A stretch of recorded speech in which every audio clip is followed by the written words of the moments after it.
be going over 5 questions. The questions will be posed to each rabbi. Each rabbi will have approximately 3 minutes per question. I know that's not nearly enough time, but we want to keep this moving kind of in speed dating style. And then we will take your questions from the audience at the end. On your menu bar, you should see an option that says chat. If you have a question for the rabbis, just type it into the chat box and I will be happy to answer it. So let's get started. I'm going to do roll call one more time because my screen is kind of being funky with me right now. Rabbi Friedman, are you here? I am. Wonderful. Rabbi Ruby, are you here? Copy that. Rabbi Slater? Yes. Rabbi Wright? Circle meets the square. We're good. Great. We've got all of the rabbis here together tonight. What a wonderful, wonderful thing. The first question for the panel, and we're going to go in alpha order, so we'll start with Rabbi Friedman on the first question, and by the time we get to the bottom, it'll be Rabbi Wright. So the first question to Rabbi Friedman, how does your faith help you at this time? Well, it is a fundamental Jewish value to know that everything is in God's hands and that God has a plan and God has it all worked out.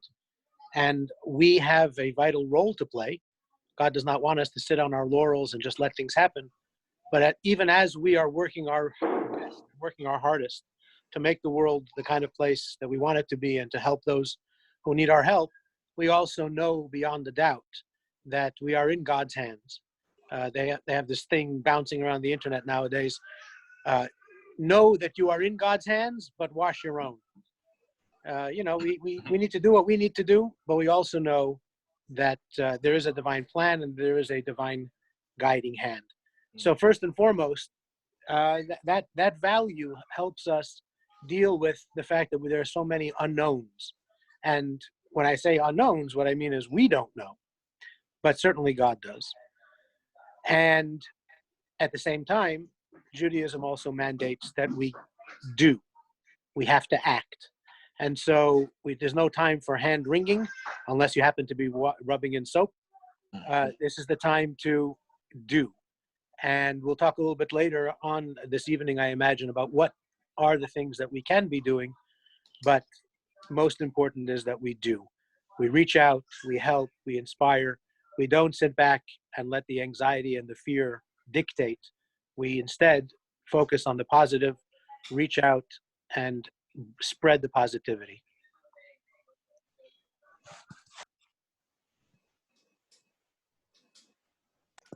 And when I go back on mute, that means I'm done.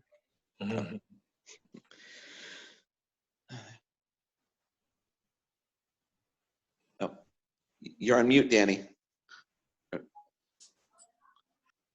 Rabbi Ruby, your turn. Yes. How does your faith help you during this time? So personally, I would say in 2 ways. The first is I just happened to come upon a statement from Rav Joseph Soloveitchik, who was the Rosh Yeshiva of Yeshiva University. And he talked about how when we do religious life, sometimes it's all about the utility. I mean, let's face it, to live as a Jew and to live in our Jewish life has a lot of tremendous benefits. It has a tremendous benefit with our families. It helps us connect to others in more and more meaningful ways. That's a part of Judaism. But the other part of Judaism, that faith experience, is going headfirst into the unknown. Anyone who's been on the high board of the JCC knows what I'm talking about. Sometimes you just got to jump off. And we want to believe we have lots of control, and we've done a pretty good job in society in taming the forces of nature. Like God said, you have to go out in the world and conquer it. But living with faith means living always with almost like this void in front of you, like we have right now. And we cast ourselves into God's hands, as Rabbi Friedman pointed out. We have to cast ourselves into this unknown. And my personal faith, because this is something that I've studied, we've all studied, it does make it a little easier to go into this unknown. The number 2 is that my faith, because we have faith that this has a purpose, this is doing something, that means we look for the opportunities. Now, I just want to be absolutely very clear here. I don't think it's right to say that there's something good about the situation. People are suffering, people are dying. That's not my intention to say that, oh, this is actually a good thing. Of course it's not. But at the same time, we can say that there's an opportunity, that because of this situation we're in, we do have various opportunities. Like, for instance, to become familiar with new technologies like Zoom, like this, for our entire community to become familiar with that. Even the people who consider themselves tech illiterate are realizing now the powers of this technology. And we're just learning that new way to be with each other. In addition, one opportunity we have is, okay, the shul, the institutions that we have are closed, but we have the opportunity to bring Judaism, or our faith, into our homes, more deeply into our hearts. And I have confidence that when this is all over, we will be stronger because of it. We will have done that. And so that's how the faith guides me to sort of see that opportunity, to see this, and hopefully make this best out of a bad situation. Very nice. Rabbi Slater, the question's to you. How does your faith help you at this time? Thank you. I've really been wishing that my faith would make me funny right now, because my impression is the people that are laughing, that are finding something funny somewhere, are doing much better. But unfortunately, it hasn't given me, I guess I have Sarah for that, to help me laugh. So, but I think faith helps in certain ways. For me right now, prayer is incredibly centering. That's part of why we're trying to make our prayer services available to everyone, that people shouldn't feel like they're without it. And what prayer is for me is really a practice of entering the presence of God. That presence changes me each day. And certainly when I'm anxious, like I am right now, when there's a lot going on, too much information to keep up with, what should the policy be, who needs what, who's in hospital, how do we contact them, that all makes me anxious. And when I enter the presence of God, I change. And so the shape of those problems changes when I leave. Faith, I don't think on its own helps us a whole lot in a public health crisis, unless we combine it with wisdom, unless our faith has somehow done what Judaism has always supposed it could do and teach us something, and then we can take right action, right? So it can calm us, yes, but merely being calm when things don't work the way they did and we actually have to change isn't all great. In fact, I feel like all my instincts are wrong in this moment. I like when people are afraid, I want to bring them together. That doesn't help right now. I can't bring people together. Bringing people together is the wrong thing to do. That, I can't really trust my instincts, so I have to check it. So I think that insofar as faith has taught me any wisdom, taught us any wisdom, it can help us at this moment. And prayer is really helping. Thank you. Rabbi Wright, how does your faith help you during this time? First, I want to say thank you to Rabbi Ruby and Danny for getting this going. I think this is really important. Thank you so much for your creativity. Hopefully we don't do this again soon, but maybe next time we can do it in person. Shrat Hashem. So I look at it first as a historical answer that can give us some form of comfort. Judaism, since its inception, has always found a way to pivot. And even in the Torah, we learn two important things: Gamze na'avor, this too shall pass, and also you shall live by my laws and not die by them. So whenever the Jewish people has faced significant hardships, whether it was the first destruction of the temple in 586, the second in 7 CE, Bar Kokhba's failure in 135, the Jewish people, especially the rabbis, they've always wrestled with the world around us is incredibly difficult. How can we reach God's presence during our difficult time? And they came with groundbreaking theological answers that God does not need a resting place, that wherever Israel suffers, God will suffer with the people of Israel. And on top of that, They came up with rabbinic precedent, something like Pikuach Nefesh, that safeguarding one's life supersedes all of Jewish law. And to stress the importance that our lives, the way we function of a human being, is always what God intended. And we're seeing this with the Israel rabbinical authorities that allowing to use Zoom on Pesach, on a Yom Tov, to violate the idea of creating in order to create community, I think is just excellent. So for 2,000 years, we have wrestled and always found a way to create some form of a holy community. And we can make a strong argument that everyone who Zoomed in here tonight at 7 o'clock was striving to come up with some form of Kedusha, some holiness in their life. And we saw this 300 years ago, 500 years ago, or 1,000 years ago, just in different inceptions. So whenever we face difficult moments, Judaism will always afford us the strive, the energy, the strength to pivot. And when we pivot, we can always find holiness. We just do it in a different fashion. And I think that is so important of the genius of Judaism and how we can bring comfort, especially in our uncertain days. Thank you for that. And thank you for giving thanks clarification. I was just the vehicle that got it here. Rabbi Slater had a lot to do with this as well. Moving on to the second question, we are going to go. I would give credit to Rabbi Ruby. Well, then all the credit goes to Rabbi Ruby, but we're here. So let's be thankful. So the second question, we're going to start with Rabbi Ruby. How are you thinking about community during this time of social distancing? Well, I was thinking that Generation Z got their wish. I was recently, I sent out an article in my congregation that says the number of people connecting themselves with institutional or organized religion is dropping, and more people consider themselves spiritual but not religious. I mean, we've all heard this. We all have come into contact with people and they say, that's great, but I don't do the organized institutional religion. God lives within me. It's sort of an individual thing.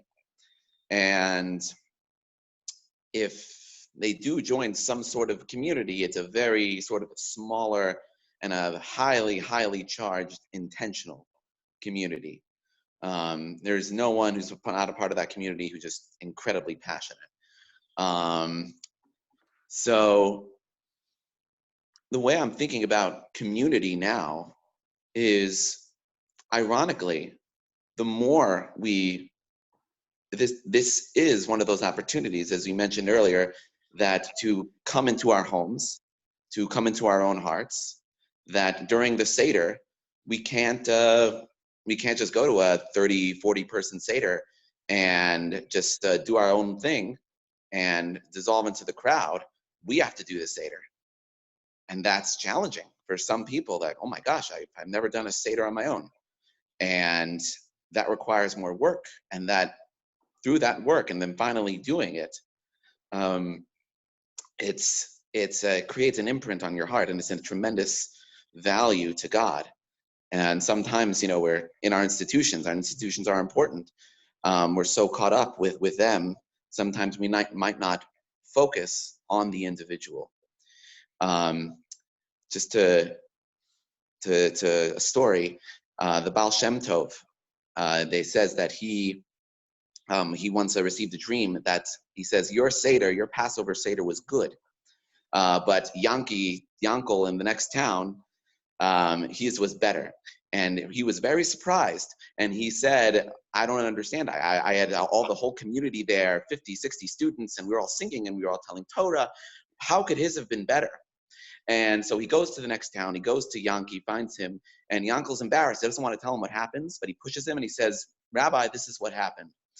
I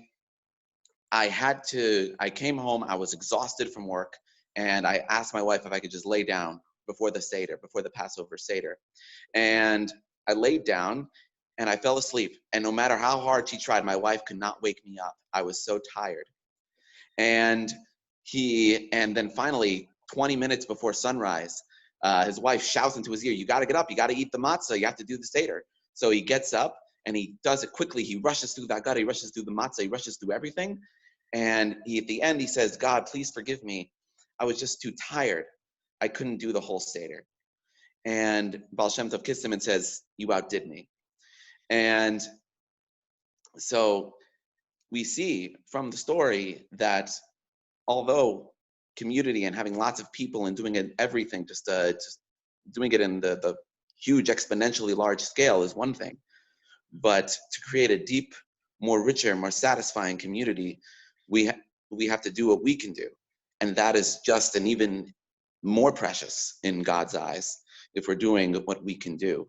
So that's an opportunity. We do it for us and and then when we come back and come back together in Zoom or the future when this is done, our community will just be so much more richer, more intentional, because we will have people who have gone through that. Thank you very much.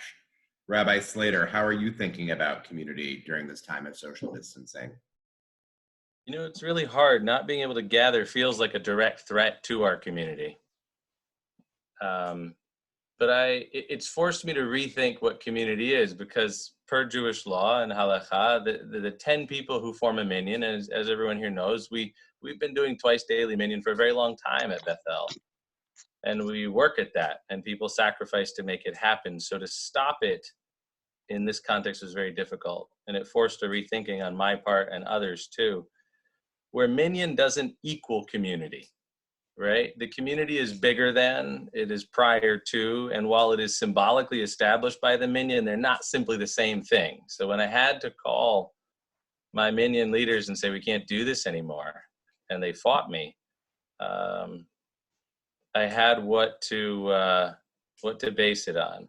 And the way I'm thinking about it now is that our community really is constituted by a purpose.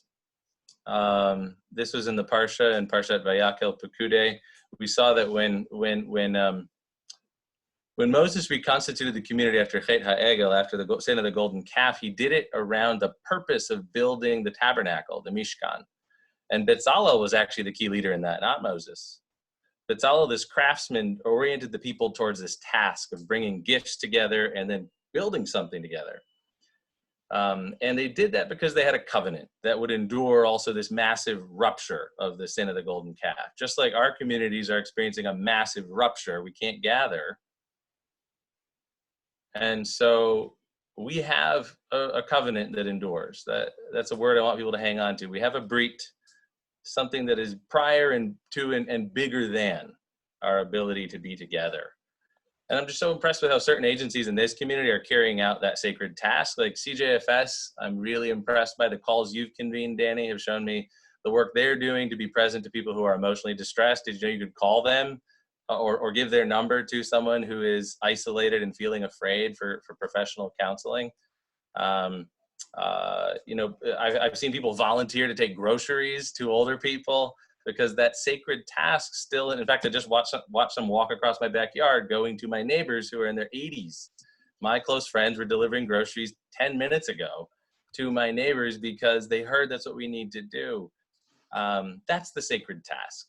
And I'm so impressed. And the Federation immediately said, oh my gosh, how can we get involved? And under Danny's leadership said, you know what, we should fundraise for the city and for our agencies that are vulnerable at this time.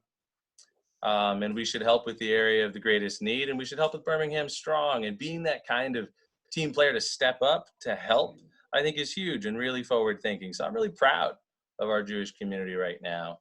I can't wait till we can gather, but it's forced me to rethink community in a big way. Thanks. Thank you. Rabbi Wright, how are you thinking about community during this time of social distancing?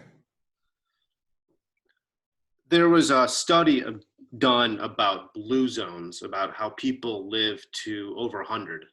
And they wanted to know why. Was it the area? Was it the grape for the wine, olive oil? What was it that made people live to 100? And after critical analysis, they went to Via Gardenia, Sardinia, which is an absolute hole in the wall in Sardinia. But what they noticed there is that people live on top of each other. And people know everyone's stories. They know the priest per se, they know the butcher, the cheesebaker. And so they're constantly involved in people's lives. And what they studied is that oxytocin is released and people are happy and their cortisol levels are lowered. It's because being with people physically makes you happy. And that's what makes them live to an old age. And you can also see this through Italy, which is also a paradox because of how many seniors are passing away. But I look at our community, especially Southern Judaism, and I just think one of the main reasons why Rachel and I came here was because of the community. Everyone knows each other. There's something magical and special about it. And this is what keeps us going. And now we have a pandemic that is completely interfering with the ethos, the character of the Birmingham Jewish community. So I worry, and I worry a lot. And I hope that this virus soon comes to an end and we can all be together and our stress levels can be lowered and we can go back to what we used to have. On the other hand, though, this is also very personal for me. And I'm thinking about not only my community, but I'm thinking about my wife and her colleagues and my congregants who are medical providers. They're incredibly scared and it's uncertain. And I'm doing my job as a husband to simply engage in empathic listening. But one of the things in which we can truly enrich our community is just to be, quote unquote, virtually present for our medical care providers, because every single day they are going into trenches without protective gear, with uncertainty, with perhaps certain statistics, but they're doing what they've been taught. They show up and they're there for their patients. So it's two swords, it's painful, but I think our job is to listen and to be there. And that's the best way that we can think of our community and those who need our help. Thank you. Rabbi Friedman, how are you thinking about community during this time of social distancing? Well, first of all, I would like to put it to a vote. I want to get rid of the term social distancing, call it physical distancing, because socially, we need to come closer than ever. When we can't be physically near each other, and as some of the rabbis have pointed out, that is certainly a very important part of Jewish practice and the Jewish community. When we find ourselves in a circumstance where we cannot do that, then we need to increase and go out of our way to make sure that our social interaction increases and is stronger than ever. We are social animals as human beings, and as Jews, it's even stronger because we have a word for this. We call it mishpacha. And mishpacha, which of course means family, means that we are together. We want to be together. We want to be there for each other. And just like with our literal biological family, when we are not able to be there for one another, we find other ways to be there for each other. And thank God we have the technology that includes video and audio and so on. But we also make sure that we don't let a day go by without making sure that people who feel physically distant are socially closer. And we extend ourselves in ways that we never thought we would have to. And of course, all the time knowing that, God willing, this will be temporary. And we will have learned something about reaching out and about social closeness that we will take with us even when we can get back to physical closeness as well. Thank you very much. Third question, next round, Rabbi Slater, we're going to start with you. What health measures are you implementing in your community and in your life? Right. So in the community, one of the first things we had to do is just get the full information. So we've been in close touch with medical experts like Dr. Michael Sag. He's been incredibly helpful to the whole community, much broader than the Jewish community. And we're happy that we responded before the authorities told us what their guidelines were. In fact, we were a part at Bethel of moving the city along to direct the other faith communities throughout town a little more strongly than they were when we got the news that the maximum number was 500. I called them back, kind of banging down the door and said, no, Dr. Sag is saying 25, and got through to the mayor and said, you've got to tell your people before they all come together and hold each other and sing and pray on Sunday and spread this thing. It's slow moving information uphill, that's for sure. But We started, of course, the desanitizing started right away. We've been discouraging people from coming. We don't want a minion right now. We've been telling them to stay home. You are not allowed if you're over 60. And yet, because people are so faithful, we got a minion the first week that we did this. And we've decided we would send people away if we were to get that again. We don't want people here risking their lives in prayer. That isn't quite the right balance of those things. For personal well-being, and I think this is key because we're going to be shut in for a long time. Everyone's going to get cabin fever and go crazy. I saw a video talking about, hey, we have time to be great parents. And I thought, what we're going to discover? We're going to discover we're not great parents. As we're just like, be quiet, why are you always this way? It's going to be hard. So things to help with personal health, this is an ordered list actually, is sleep. I've been paying very close attention that I sleep adequately. Exercising, even if it's in a non-social form of exercise, and pivoting to that, right? To walk, to run, something that gives you low contact with any other people. I've been watching my diet a bit more. Well, no, I haven't. I should watch my diet a bit more carefully. I think I've been doing more fried foods. Good Southern cooking. And they say just for health in general to really stay in touch with people you care about. So I call my mom more frequently. I call my friends more frequently. That's not why I can't take your call, but it is a thing I'm doing in the evenings. So thanks. Thank you. I too have been trying to watch what I eat to no avail. But I've got a scale that I get on knowing that if it goes up a pound or two, I'm in big trouble. Rabbi Wright, the question is to you. What health measures are you implementing in your community and your life? At Temple Emmanuel, we're really striving to the idea of pikuach nefesh, and safeguarding one's life is more important than Jewish law, but also recognizing what Temple can do for people. So therefore, as leadership, we decided to remain open, that people can come to work if they want to. It's a big enough building where they can be safe, of course, wash in, wash out, but coming to work and physically seeing people at a course, a 6 feet distance, I think it's healthy for the neshamas. It gets them up in the morning that they have a place to go. And as I've told my board, until there's a direct order from the mayor, from the governor, the synagogue will be open, and we will just have different forms of programming in order to bring some type of meaning to people's lives.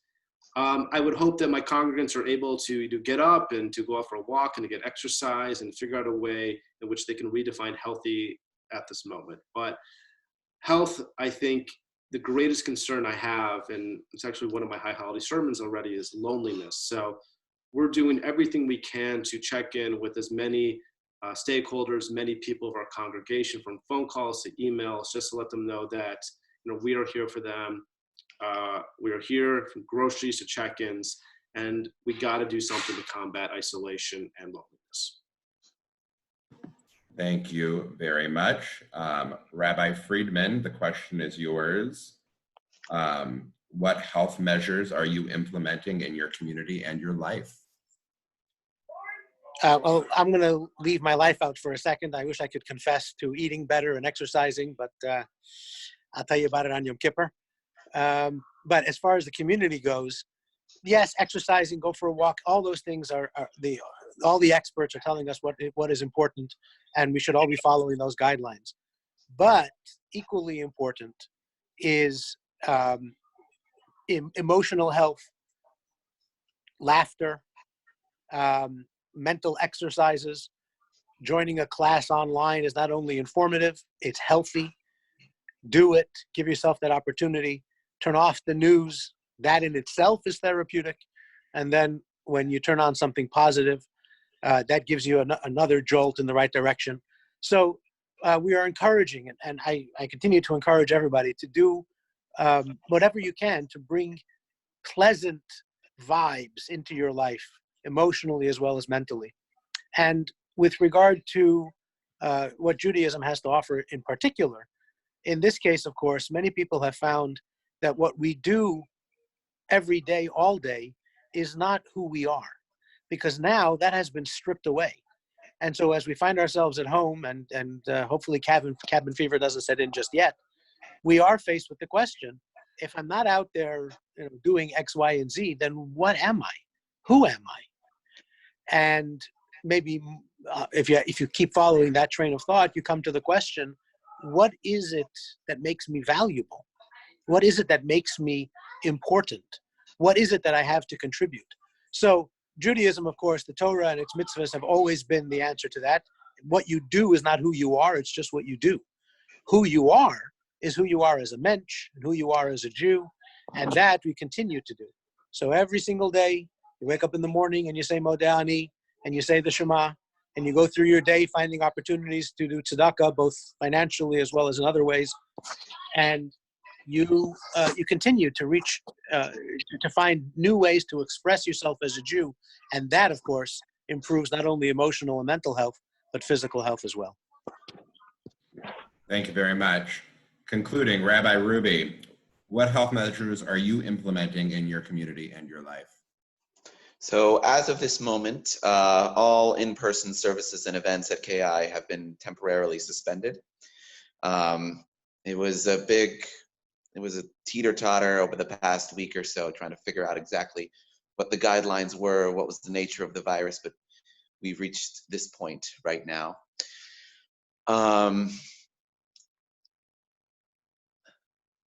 I read a study today, or not just study, a testimony from an epidemiologist who made the model of how COVID-19 will affect the world.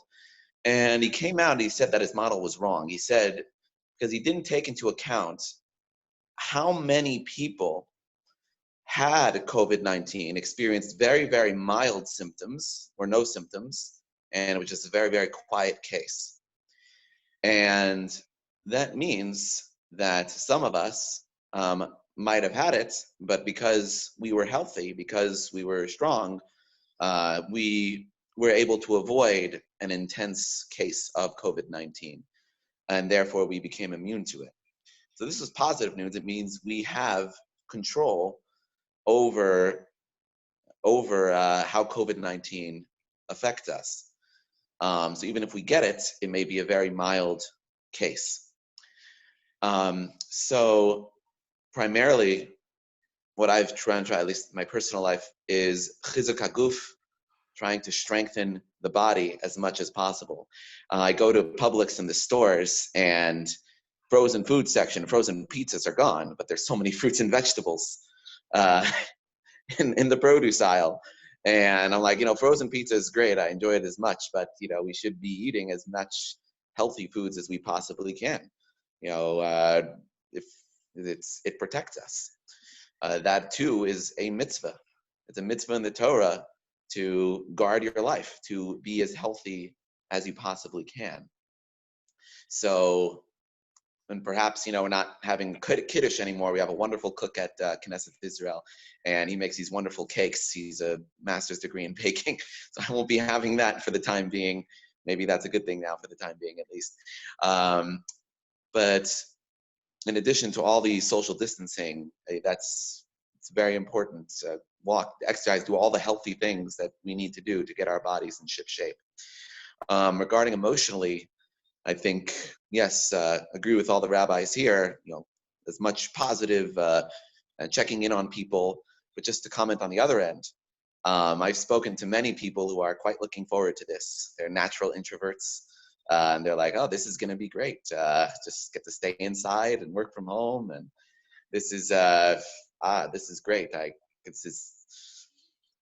And I've heard that. I happen to know a lot of people in Alabama who are introverts. Are probably looking forward to the quiet. And if anyone does feel that loneliness, we should always, of course, check in on them. But I would encourage everybody in the community, see what fun things you can do with your spouse and your kids in your house. Find as much as you can. Find a new book to read.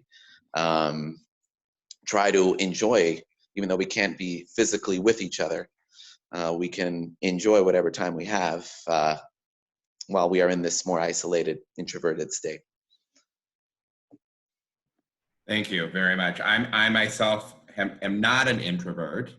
and have been trying to find enjoyment in the isolated state. And I will say that I have been lucky enough to have many virtual brunches and coffees, as well as safe social distancing walks over the last week. So now that everyone is on Zoom and you all know how to use it, start setting up Zoom dates with each other, dinner dates instead of going out to restaurants.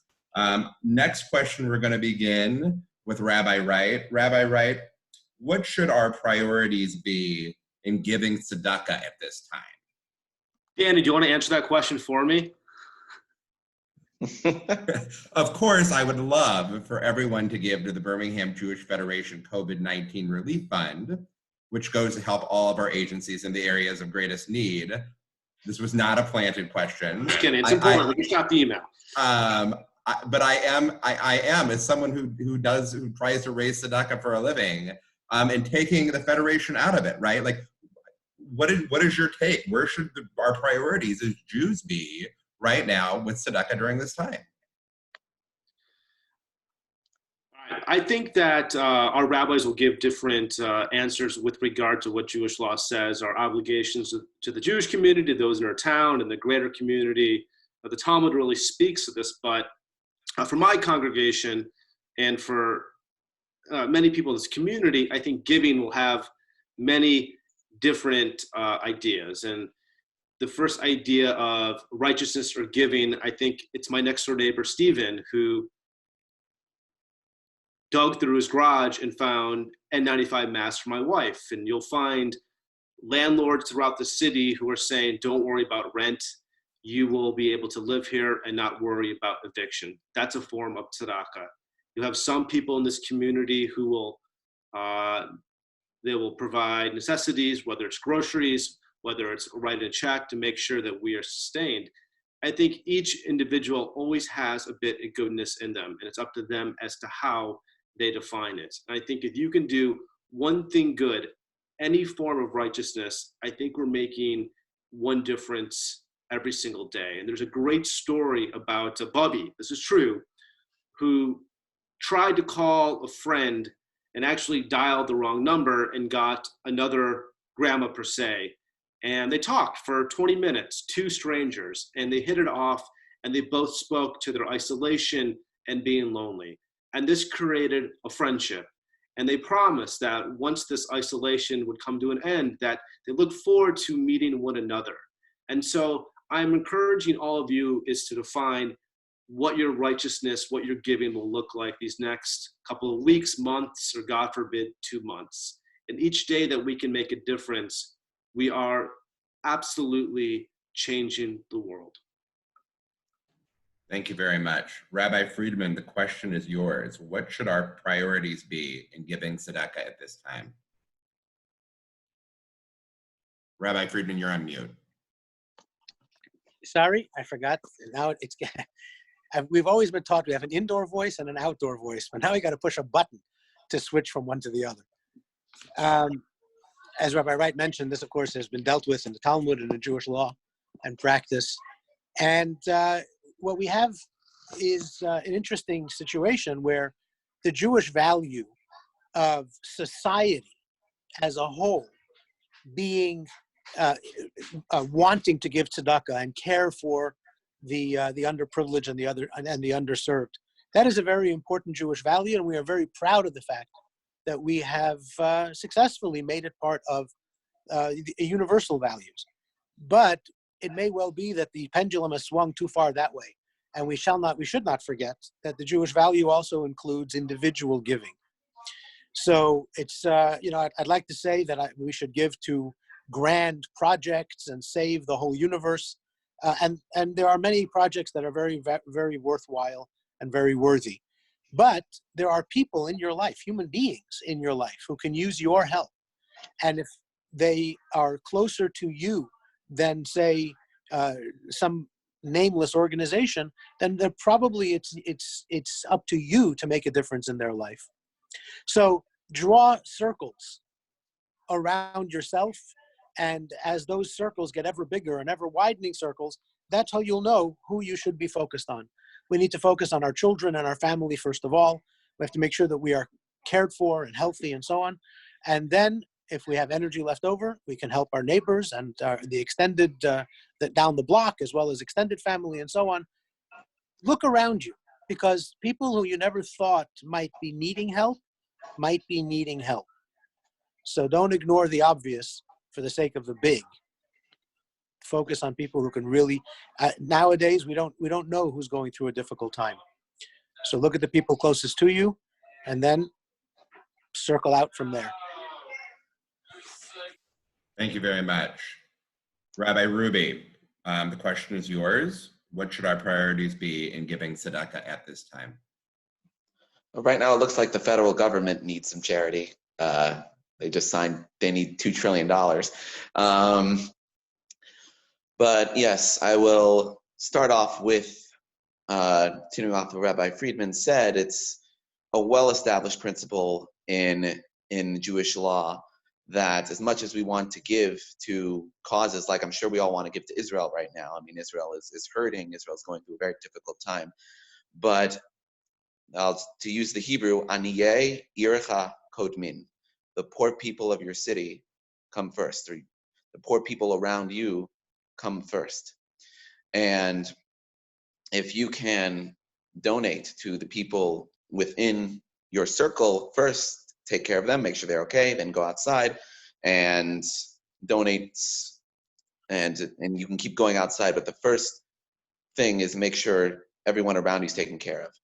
And number two is make sure you are taken care of. It's also there's it's a funny story. Say the Herschel of Ashterpol, a jester, went to heaven, and the angel asked him, would you ever give charity? And he said, yes, you never found someone as poor as me in the world. So whenever I was feeding myself, I was giving charity. So not that we are in any way poor ourselves, thank God, but this would be a time to look at your personal finances, make sure you have enough to weather the storm with the government check that's hopefully coming, and make sure you're okay. And then take out what you think you can give, what you think you can do to give to others. But that should go outside your circles, but of course it starts with us. Make sure that you are okay first. As our Talmud says, it's not a mitzvah to make yourself poor, put yourself in a dire strait. Make sure you're okay, then decide how much you can give and start with the people that are closest to you, that are in your immediate social circles. Thank you. And Rabbi Slater, finally, what should our priorities be in giving tzedakah at this time? You know, I agree with everything that's been said. Yes, I was going to say concentric circles in the name of Rabbi Jill Jacobs, and thank you, Rabbi Friedman, for giving it over. As in, look at who's closest to you, and our obligation to such people needs to come first. Since you've already said that, I mean, that's terrific. And giving in our community, Rabbi Ruby, yes, that is where we need to start. Those who are closest, because those are those who are closest to us. So I guess I'll just add slightly different language. I guess I want to think about it primarily, since this is a disease that has no boundaries, that crosses between every community and the human community. I want to say that it's important for us, while prioritizing our community, that's our halachic obligation, to first start with the people we know in the Jewish community, then to look at who is being hurt most. There are a lot of hurting people right now in this city since the shelter-in-place order. The service workers of Birmingham just got put out of a job. They're worrying about rent. I know because I spoke with my cleaner. Her husband is in that position, and she has no idea what they're going to do. I encouraged her to say that I think the federal check would come through. That was yesterday before we knew. But we also gave her double the hours at our house, right? Because people were canceling on her. She just, you know, she's a cleaner, right? So, and she's helping us with Passover cleaning, right? That's not tzedakah yet, but it's something I can do for her. And that Bethany did really like straight away. So I'm thinking local, and I would encourage us to think local. I was very happy, Danny, that the Federation talked right away about Birmingham Strong and talked right away about the area of highest need. I would say, yes, highest need is crucial. And actually, I just want to kind of riff on what Rabbi Friedman was saying about that. you will encounter things that no government agency and no quick response team can deal with as you go through your life. Not only your neighbors, the people in the parking lots, the homeless guy, right? You'll find a creative way to give the help that is also safe. Address those needs. Don't forget that right now, that stuff we say to each other about being the hands of God is really true. Right now, Davka, it's really true. And I also want to say that we sometimes think about, I'll give tzedakah for this season. Right now, giving tzedakah in the moment when it's needed is probably the most important thing. My cleaner was super worried, so she got double the hours that day, not next week. She doesn't need tzedakah next week. She is wondering how to feed her kids. And so the habit of tzedakah is really to give whenever it is asked. How much you give is totally dependent on your means and your discretion. But whether we give isn't our discretion. We have to give in a moment like this, specifically to our neighbors. Birmingham is going to be hit very hard. It's a poor city, by and large. The data shows that we are well below the national average. Our neighbors need help right now. And so if you can be agents of kindness, that's great. The thing I want to say, on the other hand, is do save something to give together with the Jewish community when you're being strategic about it, you know, in your ample spare time now. It's a beautiful Kiddush Hashem for us to come together as a Jewish community and say, hey, we're here for Birmingham. We see what's going on and we want together do something as the Jewish community. That's a gorgeous thing, right? What an opportunity for us to make a difference for our neighbors as a collective. And it also means your name won't be in it, but that actually makes it a higher level of giving in tzedakah too, that we won't have to thank Milton or Julian, right? Or Rabbi Adam. It'll be the Jewish community, which together is responding to its need to help with tzedakah, and the city needs it, believe me. So quick giving, collective giving, locally, and to the highest need are what I have to say. Thank you. We have one more question, and then we'll go into question and answer. And I would be lying if I didn't tell you that this question, as I watch the news, has been constantly on my mind as we see people enter into the hospital zones. What are the approaches or the creative approaches you've had to take or you have discovered in providing pastoral care? And then even with those who want to continue Torah study that may not be able to do it. Rabbi Friedman, we're going to start with you. With regard to pastoral care in hospitals and in assisted living facilities, and even in the prisons where I go, it's been very difficult because essentially we're not allowed in. And if they hadn't made that a rule, I would have self-imposed that. That's the current reality, is that we are very, very limited on what we can do physically with regard to people who are in a heightened risk state. So with regard to pastoral care, I am certainly open to finding new ways of reaching out to people because, as I say, we're very limited. With regard to Torah study, as I said earlier, I think Torah study now is, obviously it's always important, it's the heart and soul of Judaism, but it's doubly important now because people really want to know what being Jewish means in a time like this. If I can't go to services and I can't sit down and have kichel and herring with the Brotherhood, then what exactly is left with, what does Judaism mean? So the Torah study is very, very important. And yes, not everybody is capable, not everybody is comfortable with this new virtual format of studying Torah while looking at a screen. I must tell you that I am personally very uncomfortable with spending an hour, which I've done every day for the last 2 weeks, spending an hour sitting in front of a screen talking to my computer. It's not the same. I'm not good at speaking to inanimate objects, although my psychiatrist promises me that it's perfectly normal. We really do want to talk to people, but we need to recognize that we're going to have to reach people in their own comfort zones. And so if there are people who are comfortable with Zoom, by all means, let's get good at it. If we're good at Facebook Live or any other of these meeting platforms, then by all means, let's get good at it. but we're also going to have to reach out to individuals as individuals and meet people where they are, where their comfort level is.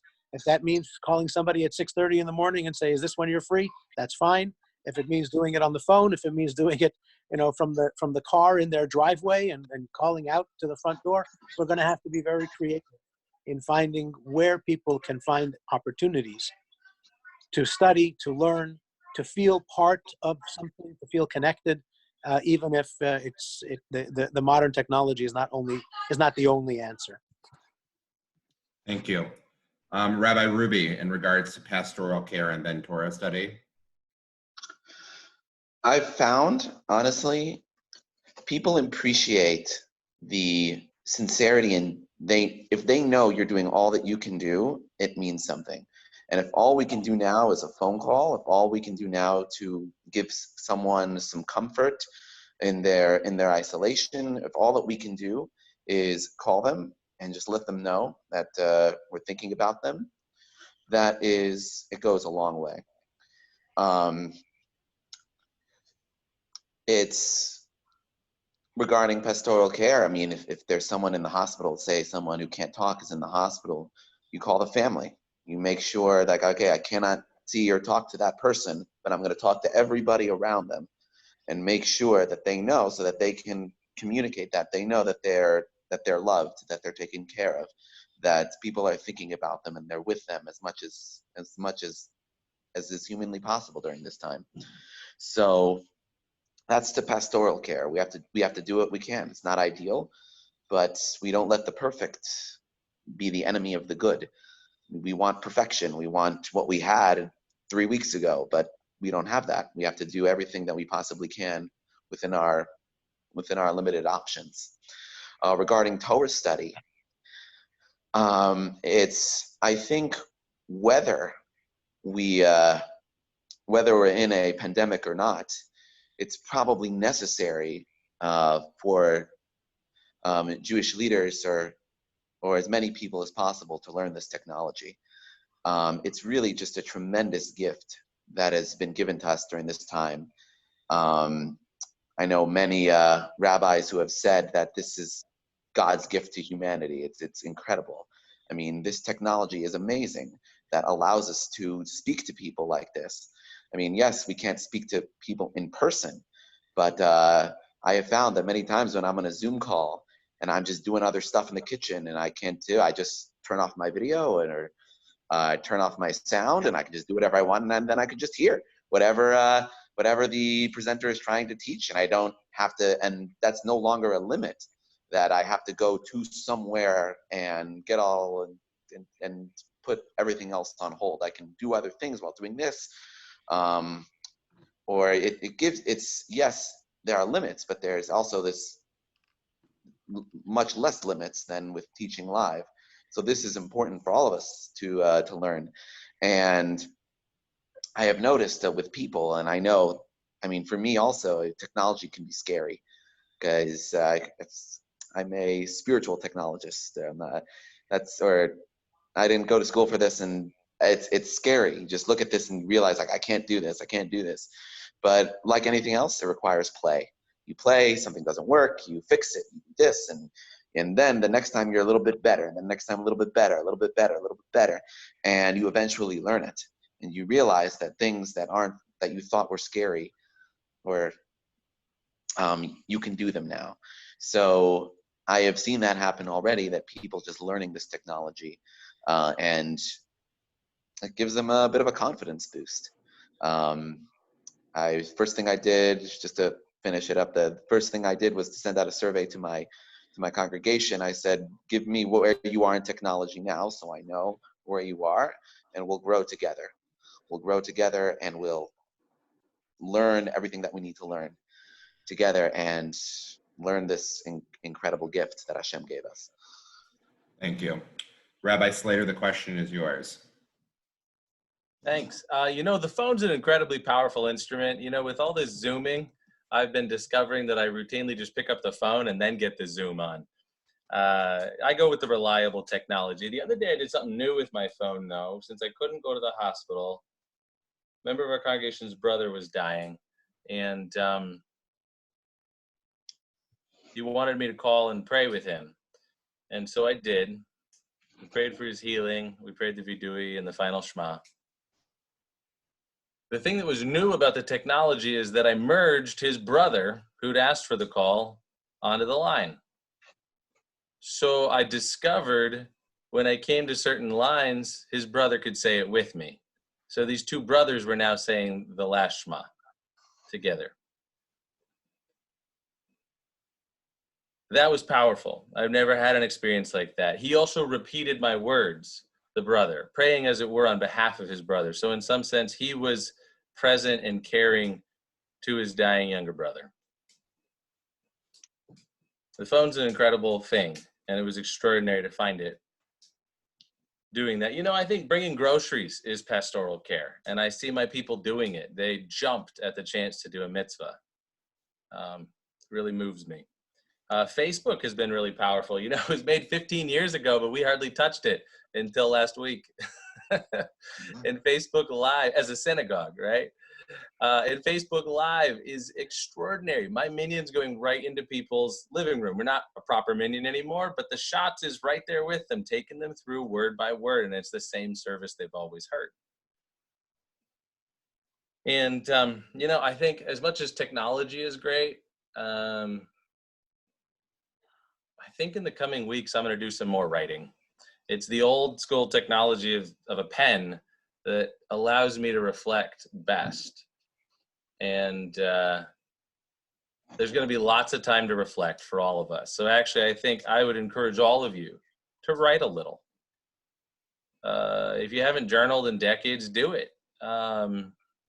There's any number of things. You can use this for spiritual development. You can use it to communicate with your family. You can use it to count your blessings. It doesn't matter. Whatever moves you, do it. But you should be using technology, too, in a different way to develop through this crisis, to connect with other people, and just to stay sane.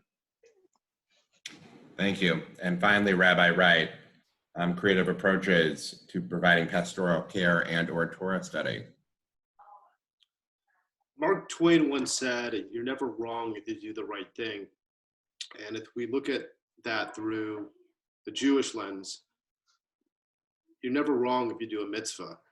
And throughout my rabbinate, teaching 50 rabbinic students, when they make the rabbinate, everything is about showing up. And we try to teach this to our congregants, that you be there for them in the hospital, you go to the wedding, you show up at a shiva. But now we're at a moment in our life where showing up is totally different. So therefore, just like in any drash, there should be some form of a tangible prescription. And what I'm recommending is something that's been echoed already. Just pick up the phone, call someone new you haven't spoke to each day. Just check in.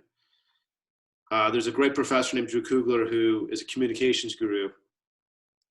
He said that email really has two purposes. Yes, I'll be there. No, I will not be there. That's it. Pick up the phone and check in with someone. And you can do that when this virus is coming to an end. That's the way we can show up for people for the time. And when this is over, we can take it to the next level.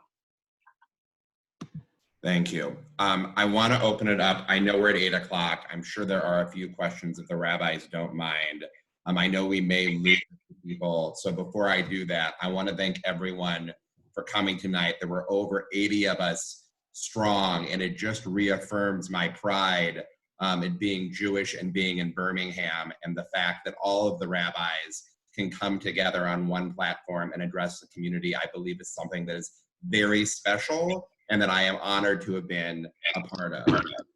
So I'm going to take questions. Questions can come in through the chat. I've got one already. And if you'll, I'm learning technology as well. There's a comment from, I have a comment to make. As a Jewish social worker and a clinical director of CJFS, I am very concerned about the significant and ongoing financial and employment impact on so many people who are not in jobs where they have the luxury of, working from home or to remain on the payroll of their employers. And this impact is now and will be ongoing tidal wave for a long time to come. I'm very glad that the rabbis talked about this a few minutes ago, which is wonderful. It is my hope that this will continue to be a front burner issue in the synagogues and in our community for a long time. I am very fortunate to be part of a wonderful community, and I hope that this forum with our rabbis will continue through this difficult time, Marcy. So just a comment. Thank you, Marcy, for your comment. Anyone have any questions before we close it up? If not, I have some comments. Okay, Milton. Milton Goldstein. I want to talk a little bit about the social distancing issue. And in my opinion, we've become spoiled over the years because we've had each other to be around, to see and be with. But there's a lot of things with social distancing that we have today with technology that we used to not have. And I want to address some of those things. Number one, for Passover, first of all, we're on Zoom right now. And for those that don't know it, Zoom can basically be free to many people, but you're limited to the number of people. You can't talk with these many people unless you have the one that you upgrade and pay a little bit more to. But for one person, your family might be a good idea to do it. We've already planned with my oldest daughter, who has Zoom set up to do multiple people. We're doing our family Passover on Zoom with her conducting it and being able to put everybody online. So that's already in the plans. Arlene and I have also been doing a lot of the things that you've talked about, like calling people that we know are shut in, some who have been sick, or some who we haven't seen in a while, just to touch base with them and let them know. But let's talk about what we have today versus what some people don't have. In the past, many of you know I spent a year in Vietnam. When I was in Vietnam, I had a whole year where I never got to see Arlene except for 1 week of R&R. That was the only time we saw each other. The rest of the time, I could only call her very sparingly from a two-way Army radio through the Mars network that was set up by people that had a license to do that. And so then I get to think about the people that went through World War II that had 3 and 4 years away from their family without seeing their loved ones and could only correspond by letters. So I had it even better than they did, as bad as it was. So there's many things that we have today that we do not have to be socially alone if we will just reach out through FaceTime, through Zoom, through other means and contact people. And we can really open up a whole new world to ourselves to not be alone and also to give other people pleasure in hearing from us. And that's pretty much a lot of what I want to say. Thank you. Janet and David, I see David, you have your hand up. You need to unmute let me unmute you. Thanks. There you Dan, go, sir. Just a quick comment to you and all the rabbis. While y'all are here for us, I want you to know that we're here for you also. Thank you. Thank you. Thank you, David. If anyone else has a comment or a question, please feel free to ask. You may unmute yourselves. I have given you that option. Well, I'm going to go just take a scan through. Raise your hand if I can't see if you want to say something. It looks like we are good, and we're going to close this out. Again, it was such a pleasure being able to see all of you tonight, and I look forward to seeing you all more in the future. A very special thanks to all of our rabbis in Birmingham. What a lovely evening. And I am honored to have been able to have been a part of it. You all have a good evening. Stay healthy and stay safe. And we will be seeing you soon. Thank you. Thanks, Danny. That's a class.